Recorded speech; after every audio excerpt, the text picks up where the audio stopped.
విరిగిన గడియారం. ఒకప్పుడు ఒక ధనవంతుడు నివసించేవాడు తన నమ్మకమైన సేవకుడితో. ఆ వ్యక్తి ఎప్పుడూ సంతోషించేవాడు. ఎందుకంటే తన సేవకుడి నమ్మకమైన మరియు జాగ్రత్తగా ఉండే వైఖరికి. ఒక సాయంత్రం ఆ వ్యక్తి ఆశ్చర్యపోయాడు తన గదిలోని విరిగిన గడియారాన్ని చూసి. అతను తన సేవకుడిని పిలిచి కోపంగా దానికి కారణం అడిగాడు.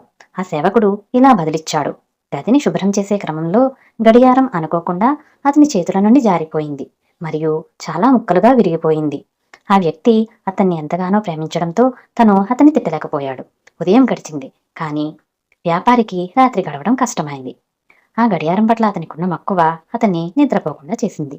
కానీ సేవకుడికి గాఢ నిద్ర వచ్చింది. అది ఆ వ్యక్తికి కోపం తెచ్చింది. మరుసటి రోజు ఆ వ్యక్తి సేవకుడితో ఇలా అన్నాడు. తాను చాలా విచారంలో ఉన్నాడు. ఎందుకంటే అదే గడియారం అతనికి బహుమతిగా ఇవ్వాలనుకున్నాడు అతని శ్రద్ధకు. కానీ దురదృష్టవశాత్తు అది అతని చేతనే విరిగిపోయింది. అది సురక్షితంగా ఉండి ఉంటే అది అతనిదే అయ్యేది అని. ఈ ప్రకటన ఇప్పుడు సేవకుడిని నిద్రపోకుండా చేసింది మరియు ఆ వ్యక్తి ఇప్పుడు చాలా ప్రశాంతంగా ఉన్నాడు. నీతి: స్వాధీనం కోసం ఒత్తిడి దుఃఖాన్ని కలిగిస్తుంది.